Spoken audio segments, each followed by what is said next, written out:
Welcome back to the Automation Podcast. My name is Shawn Tierney from Insights in Automation, and I want to thank you for tuning back in this week. In this episode, I meet up with Dante Vaccaro from Schneider Electric to talk about digitization, as well as to talk about trends in industrial automation. Dante, thank you for coming on the show. It's great to have you here, and let me let you introduce yourself to our audience, and then we'll get into the topic we want to talk about. Yeah, no problem, Shawn. Thanks for having me on, and thanks for attending our event here. It's really nice to have you here to check out the latest and greatest. But my name's Dante Vaccaro, so I work as a digital transformation specialist within Schneider Electric. So what I do is help companies create digital roadmaps aligned to like strategic business outcomes, and then how to scale those across their organizations, right? So we take into consideration people, process, technology to align your operating model with a data-driven approach. Now, my background, I've been with Schneider now for 9 years, but prior to that, I've worked in automation my whole life. So I've done everything from working for OEMs to motion-centric automation to PLCs, and then eventually gravitated more into the software space, which is kind of where I sit now. Yeah, and so our audience is made up of those controls engineers. They're programming PLCs, they're creating HMI systems, SCADA systems. Some of them are using Schneider, some are using Aviva. And so for them, they've heard a lot of different things about digital transformations, digitization, all these buzzwords they hear, but you're actually working with customers to help them find solutions. Can you give us an example of like what that would look like? Like what challenges are you solving for your customers? Yeah, so great question. So digital transformation, like you said, is a big buzzword, right? So people have different interpretations of what it is, what it means, and how it is. So essentially what digital transformation is, it's not a product, it's not a software integration. It's really a strategy where we go from living in the dark and being reactive to data-driven and real time. So it's really about maintaining a digital continuity across both operations and IT. So operational technology to IT to gain actionable insights to what's going on within your supply chain or operations. So it's not just focused to the floor, but it's the collective strategy that we're going to apply to become more agile in our operations. Yeah, and that's important. Back when this whole industry really got started, late 60s, with, the Modicon 084 and all the other products out there, and evolved over the years. 40 years ago, we had companies like, Wonderware, In Touch, we had OSI Pi and other great companies being founded. We didn't have networks. We didn't have, Modbus or, Data Highway. They were not networks as we know them today, as evolved in the front office. But today on the plant floor, we almost, in all applications, find Ethernet, right? Yes. Whether it be Modbus TCP, Ethernet IP, or other types of Ethernet. But it's this common standard that people can now use to get their data, right? And so my audience would be very familiar with like data collection through like an OSI Pi, or maybe a SCADA system based on InTouch or something else like that, another product like that. So the infrastructure there is, the connectivity's there, but turning that data into something that's useful, more than just a trend on the screen, right? I think that's kind of what you're doing, right? Can you talk a little bit about give me an example, like let's talk about a transformation itself. Okay. How did you utilize their infrastructure? I'm assuming most of your customers already have that infrastructure. How do you utilize that infrastructure to to solve a challenge a customer's having? Yeah, so the goal is obviously not to rip and replace, right? It's really just to assess kind of where you are, your baseline situation as far as technology, as far as like your operating model. But we have to align the goal to a strategic outcome. So I can give you a couple different instances. So I have a lot of customers right now that are having issues with maintaining plans from a centralized engineering team. So it's harder to get controls engineers and different resources that are out there, but they need to understand what's going on into their plants at real time. This could be whether it's centralized maintenance teams, it could be centralized energy teams, but the goal is we need to see what's going on in the plant. Now, if I'm a large organization, depending on how many plants I have to roll up all that data, and I can't control what I don't measure, right? So the idea is to figure out, okay, what is that strategic initiative? Are you struggling with quality optimization? So I'll give you one now where we have customers that have varying quality that they're trying to optimize to reduce the standard deviation of that product. Okay, so we have a business imperative. We must fix our quality to then reduce the standard of deviation to sell like a higher moisture content product, right? Because we sell by weight, right? I want to sell tons. I don't want to over dry or under dry because that goes against 2 or 3 different things that I'm doing. If I use too much energy to that, it hits my sustainability goal. If I over dry the product, I'm selling more physical product to get out and accomplish that. So the idea is you connect the strategy with whatever that business imperative is, and then we work backwards from there. Okay, in order to achieve this, right, how do we develop use cases that align to that strategic goal, and then what technologies, infrastructure can we put in place to make that happen? And then the next part of that is once we're connected, we're collected, we're analyzing, we're acting, how are we actually going to respond to that? Who's responsible for that data? How does what we're seeing get tied back into those processes? So the digital strategy enables your operating model. So if I'm running continuous improvement, I'll give you another example. I have a lot of people that come to me and they're like, our digital transformation is we need to monitor OEE in real time. I'm like, okay, great. OEE is a good starting point, but what's your plan for that? Like, what do you mean? Like if we just monitor OEE, we're going to increase 5% efficiency. I was like, that's like buying a scale and trying to lose weight, right? If I step on that scale every 5 minutes, am I going to lose weight? It's like, and they just look at each other. It's that aha moment. It's like you have to focus on the drivers, right? The drivers are diet and exercise. In manufacturing, it could be a people problem. It could be a training problem. It could be a reliability problem. But the idea is that you build the strategy over time. So I start with my baselining, right? What am I doing? What's causing? Get in my Pareto analysis of downtime, and then I work cross-functionally with teams to determine how I'm going to do this. And this is where that closed loop continuous improvement methodology comes in, right? So I look at my Pareto, and let's say I have in-feed jams on a packaging line or something like that, and I see that repetitively, and it's causing 50% of my downtime or something like that I have. I'm going to then, my continuous improvement, people are going to work with my controls engineers to figure out, or mechanical engineers, depending on is it a control function issue or is it a mechanical issue, and come together with a solution to close that. So that's kind of like a long-winded response to yours, but I'm just going over like some of the ways that we approach it. No, that's excellent. I think, if we go back 25 years, maybe 20 years, well, people would come to us and say, I need to collect data. I need to have all this data. And then you would go on a few years later and they had all this data. Maybe it was in OSI Pi or InTouch had data logged it, but they weren't using it. And it was actually causing them a lot of problems because they were running out of, storage space. Oh, yeah. Especially back then. And so the point was, hey, you need some analytics. You need a reporting package to go on top of that. You need to start using, just don't collect data and never use it. You need to actually use that data. When you're talking about OEE, having the Pareto chart saying, hey, this is your number one, this is your number 1, 2, 3, 4, and 5 causes for downtime. Just having that is not enough. You have to take action from that. So I definitely hear where you're coming from that. And, one of the things, it's so easy, especially I'm from the Northeast, right? So I think you're from PA? Pittsburgh, right? born and raised. So a lot of a lot in the Northeast, I think it's rightly so. A lot of us can be cynical at times, right? And so one of the questions I like to ask is, like, in the work you're doing, you're touching a lot of different customers, plus you're touching a lot of different product groups within Schneider, right? Mm-hmm. And so I wanted to ask you, like, what are some of the positive trends you're seeing? Like, we all know, maybe I have to use a different notch on my belt, or I have to loosen my collar, or I can't fit my tie on. But those are trends I think we all deal with.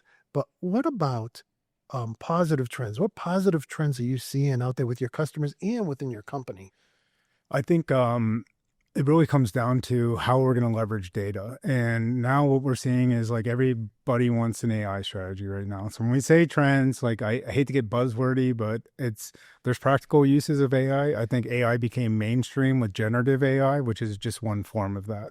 There's been tried, tested, improved versions of that within manufacturing, such as like multivariable predictive control, or when we get into like regular machine learning algorithms. But I think what I see Schneider doing is really separating the portfolio up to producers, aggregators, and consumers of data. So a lot of the innovation that you see down in the product side is tons of register values of data. Like, how many times have you seen people, like our variable frequency drive? There's probably, I don't know, 1,000 different tags you can pull out of that. And most people hook it up with a 4 to 20 in and out, right?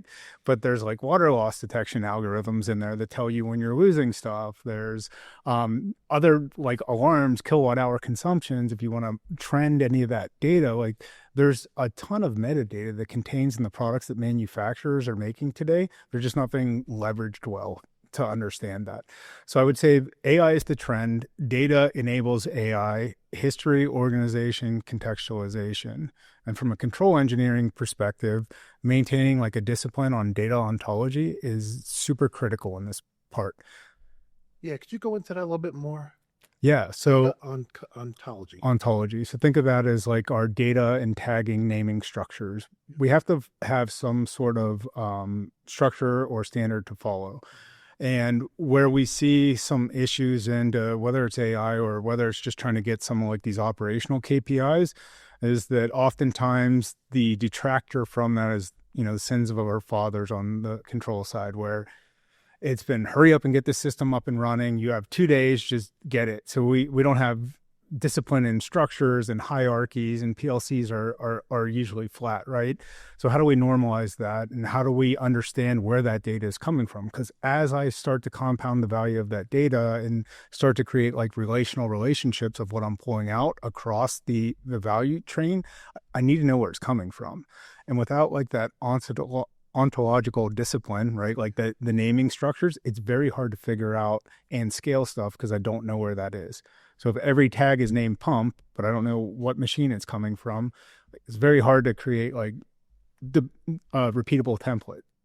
So that's like one of the key limiting factors of that. Now that also transpires onto the OEM side too, because if I buy a piece of skid equipment, right, it's on address, it's just a rinse and wash program that gets in there.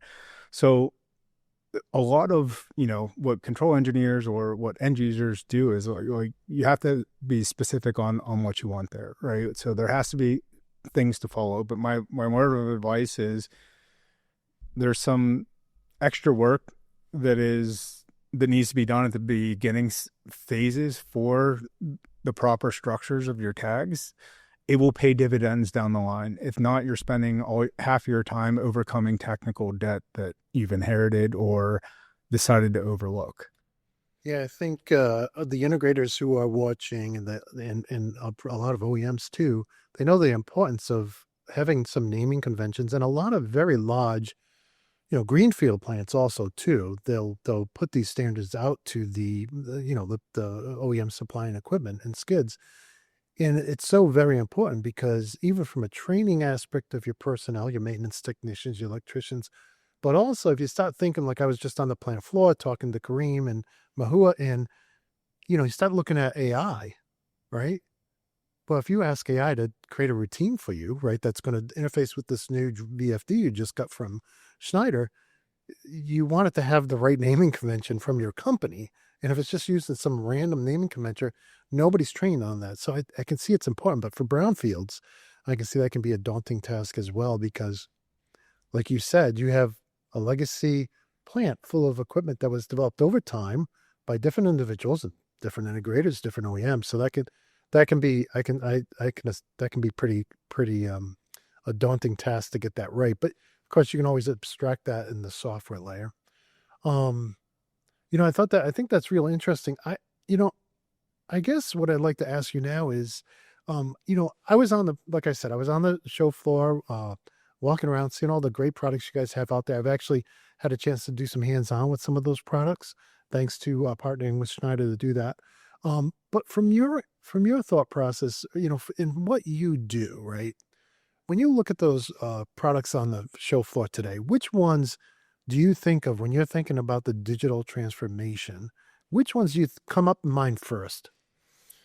I mean, there's a lot that comes into mind, right? Because I'm a PLC guy by heart, so I always go back to that. I also like high performance stuff. So one of the things I like is like the M660, like the new motion controller, and you're talking 300 axes of coordinated motion in a single controller, like that one makes me happy, because think about simplifying the architecture within a plant, multi-lines, multi-axes of coordinated motion, like pretty neat design. So I think there's a lot of innovation and power that comes out of there, and it's fast.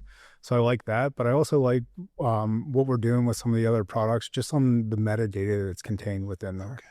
So like even on motor controls, right? It's always been like on, off, overload. But the Thesis Island, I don't know if you had a chance to play with that. Yes, we've had them on the show. That's a pretty cool little product as well too, right? So there's predictive algorithms that are in there. You can see cycle time. So all that, like if I'm driving a reliability play, or I want asset performance management, it's like a insignificant cost in the value that it delivers from that little platform. So I'm starting to see like a lot of these little things that we're doing to solve these problems that are data rich, that can be leveraged to drive other initiatives as well. That I don't think a lot of people see that right now, because it's just, this is the way we've always done it. Yeah, that makes a lot of sense. I'm wondering if somebody is listening, right? And they're like, I want to implement this. I love what they're talking about. I want to implement this in my plant. I mean, I could just tell them to call you, but I don't know, what would be some of their first steps that they would want to do before they maybe set an appointment with you or one of your colleagues at Schneider? Yeah, so I think the key to one of the reasons that digital transformations fail is there's no leadership commitment. So it's not done in a vacuum, right? And it's not just playing with technology. The key is to getting it to scale to solve repeatable problems across the organization. And so I always conflate it to 80% should be consistent and standard. And if you look at Schneider Electric's digital transformation story, they've scaled. They started their smart factory program 2018, started with 11 factories and scaled to 150 today. So a short period of time, 7 years, taking COVID into consideration. We now have what we would evaluate as 150 smart factories. 7 of those are World Economic Lighthouse facilities. But the key to that scale is common, consistent core across that. So our VP that went through that likes to say it was a boring transformation. If you go to any plant around the country, they look exactly the same technology, the same use cases. So 80% is consistent across how we're going to operate our plants, how we're going to calculate OEE, how we're going to run our manufacturing system, which is our manufacturing Bible, and then 20% is more customer niche to that location. So a lot of people want to do the niche one-offs, but it's about understanding like where the business has to go. So if I'm a control engineer and I'm being tasked with this, I want to get aligned with where the business is going. I want to be tied in with operational excellence to figure out how they're running continuous improvement. I want to simplify my designs before I start to transform. Because a lot of times, right, we got clunky systems that aren't as efficient. So I don't want to automate inefficiencies. So simplify, standardize, digitize, right? But it's really getting a clear definition of where the company is and where it wants to go, and then aligning to that strategy. And I didn't ask you beforehand if we could talk about this, but would it be okay for you to mention your podcast? Oh, yeah. So I run a podcast on digital transformation. It's called Practitioners Unplugged. You can find me on LinkedIn, Dante Vaccaro, or on Industrial Sage. But really the basis of that podcast is just to talk digital transformation stories, right? What works, what doesn't work, learn about different industries. We don't focus as much on the technology, but hey, how do we sell this to leadership? What works well, what doesn't, what importance does it have to have a sound manufacturing philosophy?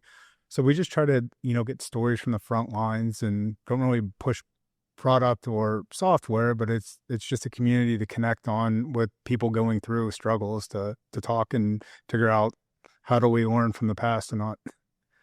Well, I think too, if you're going to make a proposal up a management, it's good to have that to be able to hear those kinds of stories, because the day of just putting AI in something and getting it approved, those days are coming to an end. And budgets are getting tightened. In some places they're getting open, and other places they're getting tightened. So, being able to have more of that information from your podcast, I think would be extremely helpful, which is why I appreciate you sharing that. I come to the end of my list here, and I like to end this, these podcasts by kind of looking forward and saying, what do you see coming down the pike? And it doesn't have to be limited to digital transformations per se, but just, if we had a crystal ball and we were looking out, next year, 2, 3, what are some of the trends you're seeing? I would say the biggest focus now is going to be like increased automation and more agentic AI.